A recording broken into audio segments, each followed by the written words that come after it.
2024 May 15 പുലർച്ചെ കാസർഗോഡ് കാഞ്ഞങ്ങാട്ടെ നാട്ടുകാർ ഉണർന്നത് 10 വയസ്സുകാരിക്ക് നേരെയുണ്ടായ കൊടും ക്രൂരതയെക്കുറിച്ച് അറിഞ്ഞാണ്.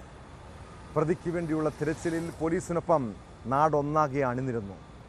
സംഭവം നടന്ന് 9ാം ദിവസമാണ് അക്രമിയെ പിടികൂടാൻ കഴിഞ്ഞത്. പ്രതി കുടക് സ്വദേശിയായ സലീം എന്ന സൽമാനെതിരെ അതിവേഗത്തിൽ പോലീസ് കോടതിയിൽ കുറ്റപത്രം സമർപ്പിച്ചു. പിന്നീട് സംഭവം നടന്ന് 1.5 വർഷത്തിനുള്ളിൽ പ്രതിക്ക് കോടതി ശിക്ഷയും വിധിച്ചിരിക്കുന്നു. പടന്നക്കാട് 10 വയസ്സുകാരിയെ തട്ടിക്കൊണ്ടുപോയി പീഡിപ്പിച്ച കേസിൽ പ്രതിക്ക് ഇരട്ട ജീവപര്യന്തമാണ് ശിക്ഷ. മരണം വരെയും ജയിലിൽ കഴിയണമെന്നും Hosdurg fast track additional sessions കോടതിയുടെ ഉത്തരവിലുണ്ട്.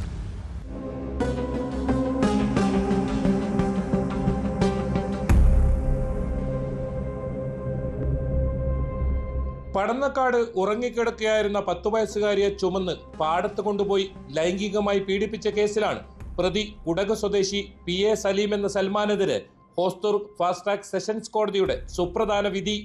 ഇരട്ട ജീവപര്യന്തം ശിക്ഷ വിധിച്ച കോടതി പ്രതി മരണം വരെ ജയിലിൽ കഴിയണമെന്നും പ്രസ്താവിച്ചു. പ്രോസിക്യൂഷൻ ഹാജരാക്കിയ 60 സാക്ഷികളിൽ ഒരാൾ പോലും കൂറുമാറിയില്ല എന്നതും പ്രത്യേകതയാണ്. DNA പരിശോധന ഉൾപ്പെടെ ശാസ്ത്രീയ തെളിവുകൾ കേസിൽ നിർണായകമായി. കുട്ടിയെ ലൈംഗികമായി പീഡിപ്പിച്ച പ്രതി കാതിലുണ്ടായിരുന്ന കമ്മൽ മോഷ്ടിക്കുകയും കൂത്തുപറമ്പിലെ ഒരു ജ്വല്ലറിയിൽ വിൽപ്പന നടത്തുകയും ചെയ്തിരുന്നു. ഇതിന് സഹായം ചെയ്തു കൊടുത്ത പ്രതിയുടെ സഹോദരി സുബൈബയെ കോടതി പിരിയും വരെ തടവിനും 1000 രൂപ പിഴയടക്കാനും ശിക്ഷിച്ചു. അപൂർവങ്ങളിൽ അപൂർവമായ കേസായി പരിഗണിച്ച് പ്രതിക്ക് വധശിക്ഷ നൽകണമെന്നായിരുന്നു പ്രോസിക്യൂഷൻ വാദം. എന്നാൽ അത് കോടതി അംഗീകരിച്ചില്ല. ഇദ്ദേഹം ഒരു സ്ഥിരം കുറ്റവാളിയാണ്. എൻ്റെ പ്രോസിക്യൂഷൻ വാദം ഇദ്ദേഹം പുറത്തിറങ്ങിയാൽ സൊസൈറ്റിക്ക് തന്നെ, സമൂഹത്തിന് തന്നെ ഒരു ഭീഷണിയാണ്. ഭീഷണി എന്നാണ് എൻ്റെ വാദം, പ്രോസിക്യൂഷൻ വാദം ഉണ്ടായത്. പക്ഷെ അത് കോടതി പരിഗണിച്ചില്ല. ഇത്തരം ഒരു സ്ഥിതിയാണ് കേസിനെ സംബന്ധിച്ച്.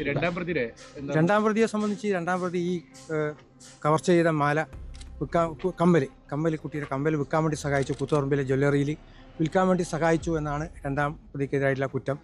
ആ കുറ്റം അത് ഞാൻ അത്ര സ്ട്രെസ് ചെയ്ത് പറഞ്ഞിട്ടില്ല, എങ്കിലും കോടതി കുറ്റക്കാരിയാണെന്ന് കണ്ടിട്ടുണ്ട്. ചെറിയ ഫൈൻ വിധിച്ചുകൊണ്ട് ആ കുറ്റക്കാരിയാണെന്ന് കണ്ടെത്തുന്നുണ്ട്. എല്ലാം സംതൃപ്തനാണ് പ്രോസിക്യൂഷൻ.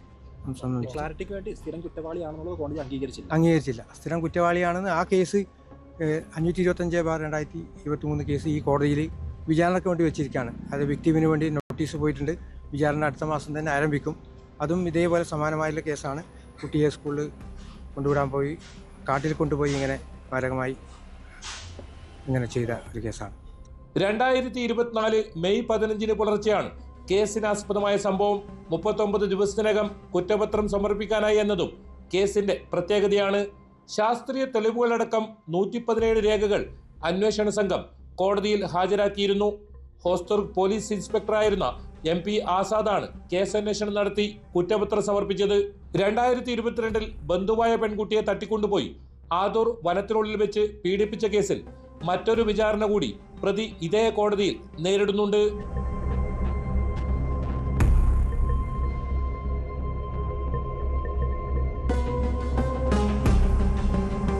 ന്യൂസ് 18 കാസർഗോഡ്.